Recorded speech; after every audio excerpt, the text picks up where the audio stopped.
Hello, everyone, and welcome to today's iteration of the live employment law Q&A by employmentlawyer.ca. My name is Teilen Celentano, and I'm an employment lawyer and associate with Samfiru, Tumarkin, LLP, and I work in our Toronto office.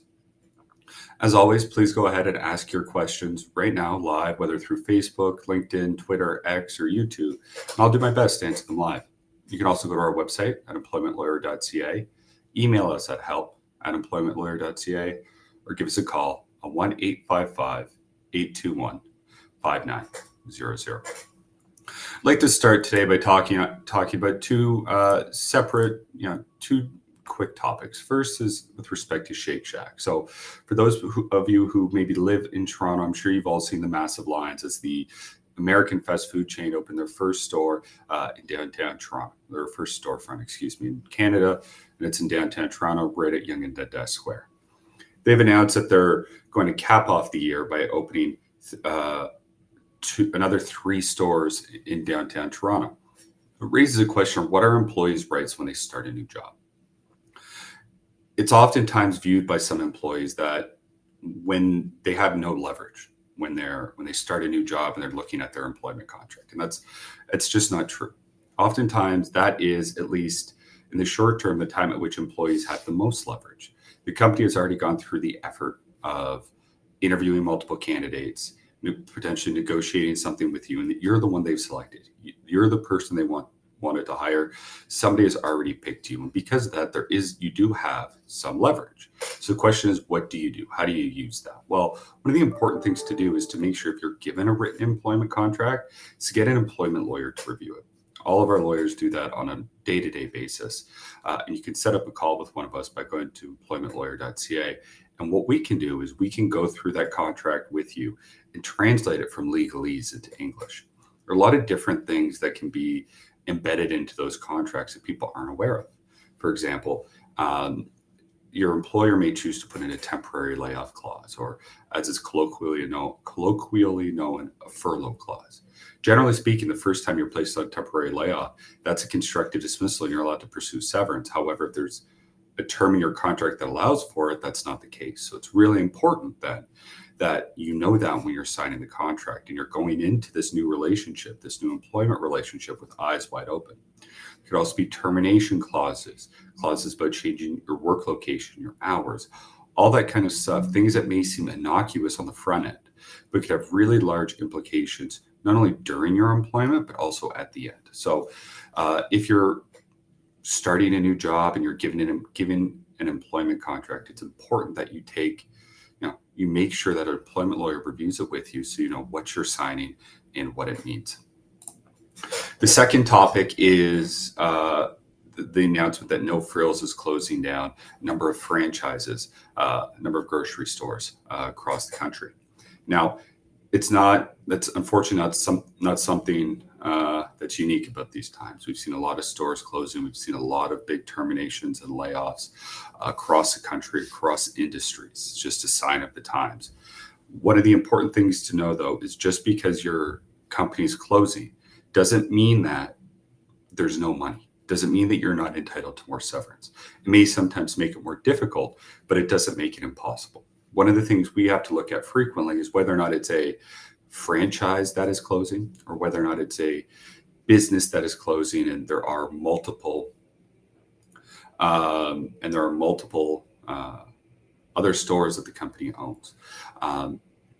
And whether or not the corporate parent company may also have responsibility to pay you an enhanced severance package. It really depends on the situation. But if your company is closing down, where you work is closing down, you're still entitled to normal severance. Just because the business is closing, it doesn't mean your entitlements are reduced. So the question obviously is, how much am I entitled to? In Ontario, severance packages could be as much as 24 months. Our courts look at a number of factors in order to try and ascertain how long they think it will take for you to find a new job, to find comparable employment. The biggest factors they look at are age, length of service, and availability of similar employment. They're also looking at a number of factors. There's been case law that says people who speak English as a second language are entitled to an enhanced severance package because they have a tougher time finding new work because they don't speak the language. Similarly, if you have a disability that needs to be accommodated, that can make looking for new work more difficult. Or if you're pregnant, and you're 7 to 8 months pregnant, our courts recognize that that makes it more difficult to find a new job. All of things which can make it so that you are awarded a longer than typical notice period. So the gist of it is, if you're laid off, speak to a lawyer. If you're starting a new job, speak to a lawyer. It's a good idea to make sure that all your bases are covered so that you're protected, your rights are protected, and so that you know what you're signing, you know what you're getting into, and you know you're getting the most you can. So my first question for today is from YouTube, from Sierra. I worked as an administrative assistant for a family-owned manufacturing company for 9 months and was let go suddenly. I had never received any discipline or negative feedback from management. I was told that it was due to restructuring within the company. I was not asked to sign anything. I was only given 1 week severance. What are my options? So this is something I see almost on a daily basis. In Ontario, provincially regulated employees can be let go without cause, meaning an employer has the right to let you go at any time, provided that there's no discriminatory reason for it. And what makes that dismissal a wrongful dismissal is not paying enough severance. Having been there for 9 months and you were only given 1 week's pay, that would be your equivalent to your minimums under the Employment Standards Act.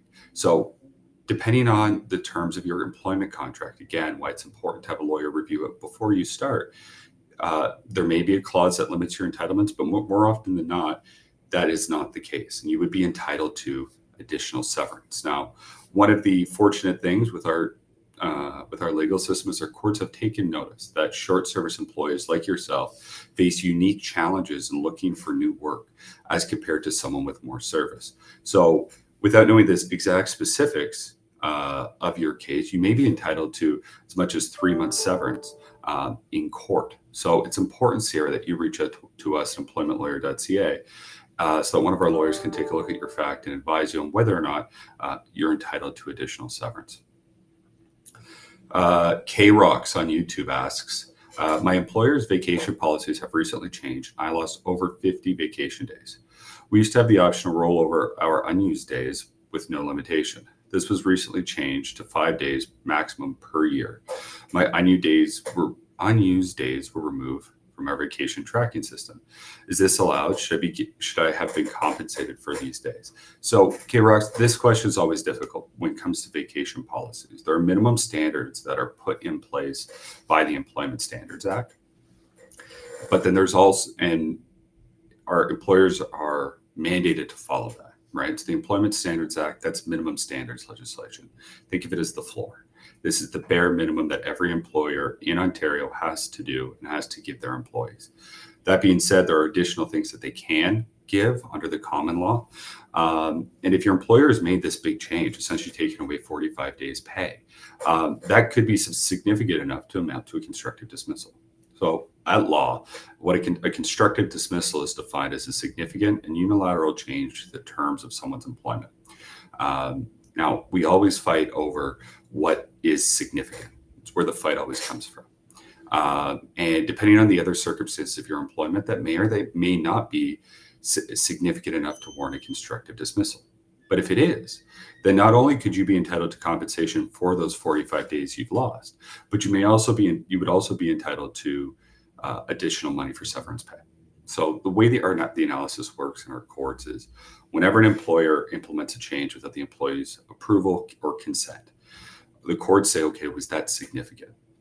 And if it rises to the level that it is significant, and it's so significant that it makes continued employment unreasonable, well, then the employee has the right to trigger constructive dismissal and pursue their severance. So you make out that you were constructively dismissed, then the analysis is how much severance am I entitled to because of it? So K-Rocks, in that situation, it's important that, again, you speak to a lawyer, because unless we know the full scope, all the circumstances surrounding your employment, we don't know. We won't be able to ascertain exactly whether or not it is, but it's important that you talk to one of our legal reps and you don't make any decisions. You don't acquiesce to the change. You don't resign. You don't do anything until you've spoken to a lawyer. That's really important. Next question from Nampak. How come the severance calculator gives 2 to 3 months for 1.5 years of employment, but I asked another employment lawyer and they say 2 to 3 weeks? What's the difference that makes you owe more severance? So Nampak, the severance calculator is not legal advice; it's an estimator, and it says that right on the website. But the difference is always how long our courts think it will take for you to find new employment. Under the Employment Standards Act, your minimum would be one week's pay. That's the bare minimum. Whether or not you would get 2 or 3 weeks total, or 2 or 3 months, depends on how long the court thinks it would take for you to find a new job. Again, our courts look at a number of factors, as I mentioned earlier.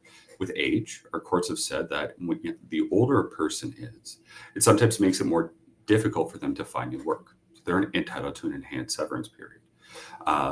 If they're in a very niche market, for example, it may be more difficult for them to find new work because there's less employers.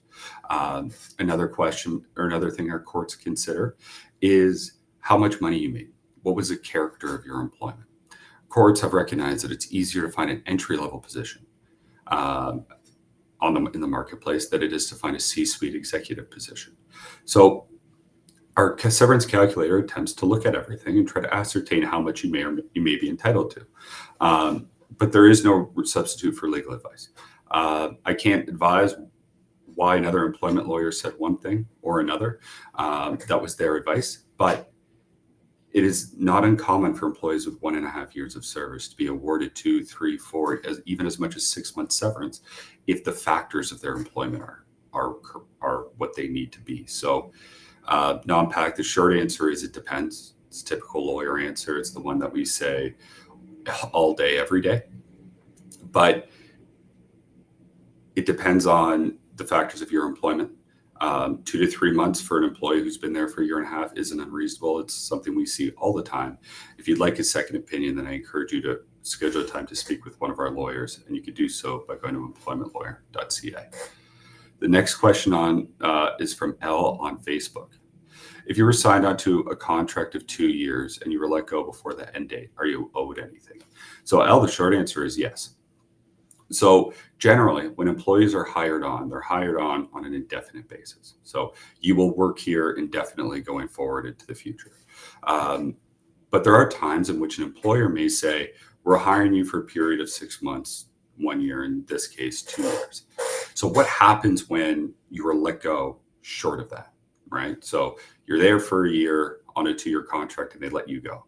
Well, assuming there was no cause, right? So assuming the employer hasn't alleged that they had cause to dismiss you for misconduct or for willful misconduct or neglect of duty or anything like that, then you may be entitled to the balance of that fixed term contract. And it's a really unique area of law in employment law that on fixed term contracts in Ontario, the presumption is that the balance of the contract has to be paid. It really changes it from a wrongful dismissal suit to just a breach of contract suit. So yes, you're entitled to get paid until the end date of that contract. Of course, what they try to do is try to put you in the same place, tries to put you in the same place as if the contract had been fully performed. So it's, yes, you are entitled to something. You could sometimes be entitled to disproportionately more severance in a situation like that. So if that's what's happened to you, well, I encourage you to reach out to us and speak with one of our lawyers. So you have to go to court. So this is a follow-up from non-PAC. So you have to go to court. Who makes the determination? Who makes the calculation where it makes it enforceable that the employer has to pay it? So ultimately, non-PAC, it would be going to court in front of a judge. However, in employment law and the Ontario's legal system in general, the vast majority of cases settle. They normally settle between lawyers, and the lawyers, an employment lawyer for the employee and one for the employer. And amongst them, they're able to discuss, they're able to negotiate a fair severance package and get it resolved before going to court. Ultimately, if the parties aren't able to do that, then yes, you would have to go to court, but the vast majority of cases settle. And when they settle, they sign a contract between them, a contract agreed to pay some amount in order for not pursuing any further litigation. So what makes it enforceable in that case is that the parties have then signed a contract agreeing to payment. So we very rarely have to go all the way to court. It does happen, but it's not all the time. And instead, parties can usually negotiate something to have the matter resolved without going in front of a judge. Beck on Facebook asks, I injured both knees at work. Left knee complete fracture. Returned to work with restrictions on part-time hours. My orthopedic surgeon will reassess after 3 months. My employer did not follow the advice and put me on 8 hours every day, Monday to Friday. What are my rights about this? So you have quite a few back. So first and foremost, if you injured them at work, making sure that you're going through the appropriate channels and applying for WSIB. So WSIB is workers' comp. Workplace Safety Insurance Board, I believe is what it stands for. And if you are injured at work, you have to go through WSIB. Not only, in addition to paying benefits, so income replacement benefits, they also sometimes are able to get you in to see specialists, to see doctors faster than you otherwise would be able to. But if your employer is refusing or failing to follow your suggested recommendations, then they are breaching the Ontario Human Rights Code and the WSIB Act. So under the Ontario Human Rights Code, employers have an obligation, not a choice, not a suggestion, it's an obligation that they must accommodate their employees up to the point of undue hardship. So undue hardship is more than just it would cost the company a little more money or it would be inconvenient to the company. Undue hardship is a high bar. It essentially needs to make it so that the company would be unable to operate if you were accommodated. In your case, working part-time hours doesn't sound like something that would really endanger the company. So if the company has failed to accommodate you, then there's a couple things you really need to do. First is start papering everything, right? Not only having the conversations with your supervisors, your bosses in person, saying, hey, my doctor said this, the note was clear, I need part-time hours. But then after you have that conversation, sending them an email to confirm, right? So you have the conversation and afterwards say, it's an email to them, hey boss, confirming what we discussed. I said, I reiterated that I need to work part-time hours because of my workplace injury. My doctor's note said that. Please make sure I will only work part-time hours going forward. And then the other thing you need to do is speak to a lawyer. When an employer fails to accommodate someone, they are breaching the code, the Ontario Human Rights Code, but they could also be constructively dismissing you from your employment. It's twofold. So it's really important that you speak to somebody who can advise you on your full rights because it can be a minefield. You're already in physical pain, I can imagine. You're already in a vulnerable situation, and it's making sure that you are following the right steps so that you are not missing anything, that you're not and that the company is not circumventing any of the laws, whether it's the WSIB Act, the Human Rights Code, the Employment Standards Act, or the common law in general. Dave on Facebook asks, good morning. I've been a client since my termination and was wondering how long I could expect to take the litigation process. I'm patiently in it for over 18 months. I'm very happy with the service. Your lawyer's top fellows, just curious on an ETA. So I'm not sure, Dave, is a short answer. It depends on each case. How long each case can take will depend on the facts of the case, the value of the case, and how the other side, how hard the other side wants to play. Some cases can take 2 to 3 months to settle, but ones where we have to get all the way to or close to court, could take upwards of 2 to 3 years. Unfortunately, even before COVID, there was a significant backlog in our courts that made getting that time in front of a judge difficult and lengthy. So the short answer is, Dave, I don't know how long it will take. I haven't been involved in your file, so I don't know.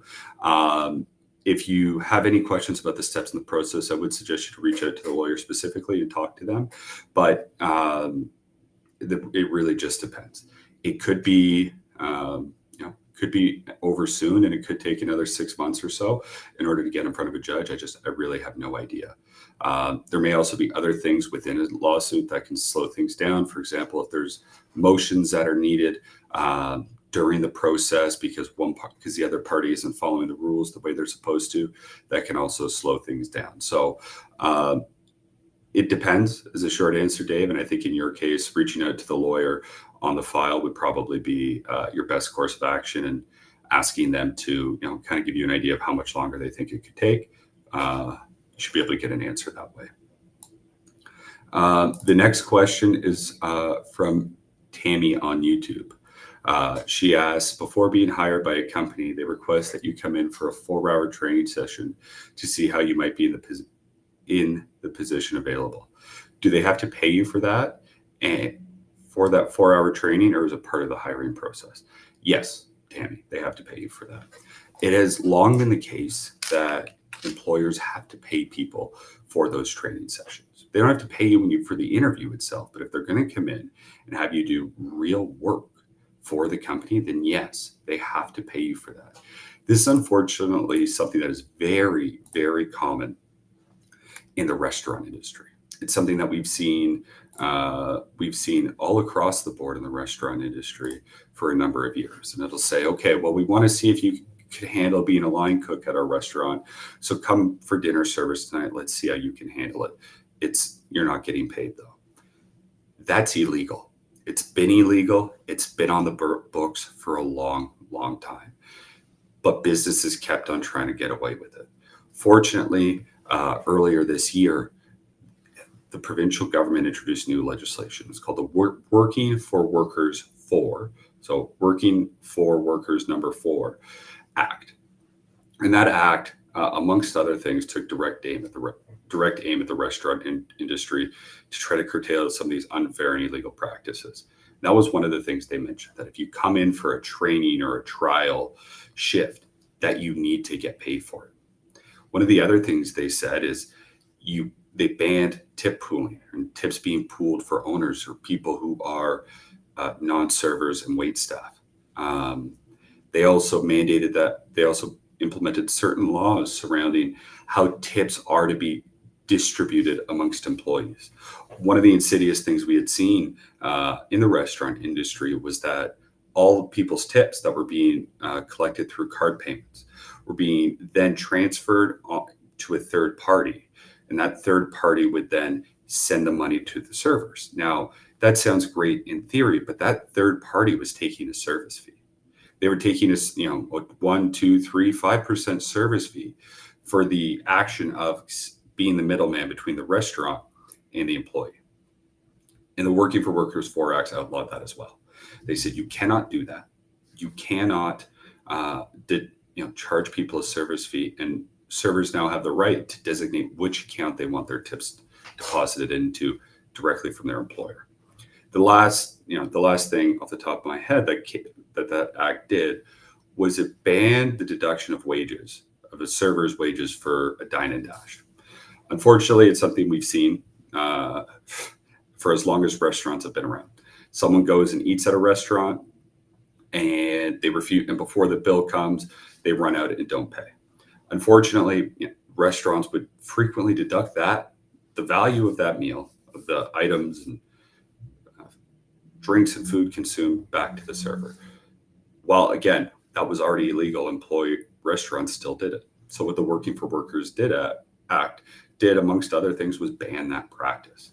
It also implemented, same act, implemented 2 other things aimed at the job market as a whole. The first was, if you use AI as part of the hiring process, you have to note it in the job posting.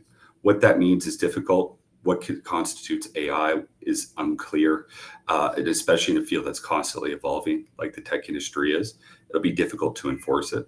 Similarly, with respect to job postings, again, they said if you have to post the salary range, if the salary is less than $100,000, if the salary range could extend into $100,000, then it doesn't need to be posted. Again, they've left a lot of ambiguity there. If a salary range is $70,000 to $100,000 or $101,000, as an example, would it need to be posted? But if it was $70,000 to $99,000, it would be. So you're in a difficult area there. But again, they're trying to increase transparency and making sure employees' rights are protected. A question on YouTube from Sandra. She asks, my daughter is under 30. She began working full-time in a contract role for 3 months before being offered her permanent status. She was in her permanent position shy of 3 years, and she was placed on probation and then terminated without cause. What is she entitled to? So again, Sandra, without speaking to your daughter exactly and knowing what her job was what the nature of her position was, how much she made, what industry she's in. It'd be difficult to say exactly what she would be entitled to. However, one of the things that is for sure is those first 3 months that she worked for the company need to be considered in her tenure, right? So if she was there for 2 years and 11 months, permanent full time, and 3 months before that on a contract basis, then her length of service isn't 2 years and 11 months. It's 2 years and 11 months plus 3 months, 3 years and 2 months. So she's an over 3-year employee in that case. And like I said, Sandra, the nature of her position is going to determine a lot. If she was a very high level employee, then she may be entitled to as much as 6 months. Whereas if she was not, we're probably closer to the range of 2 to 3. What is important is that she speak to a lawyer. She speaks to a lawyer who can review her and definitively say, this is what we think you're entitled to. You could give her a formal legal opinion. She could do that by emailing us at help@employmentlawyer.ca, going to our website at employmentlawyer.ca. And she'll be able to set up a time to speak with one of our lawyers who will be able to advise her. And it's important that she does that before signing anything.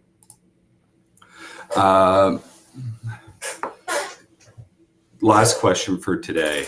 I have 2 more. The first is from Molly Mailman. And he asked a question about BC. Unfortunately, I don't practice BC law. I work in Ontario and practice in Ontario. So I can't give you advice on our BC law.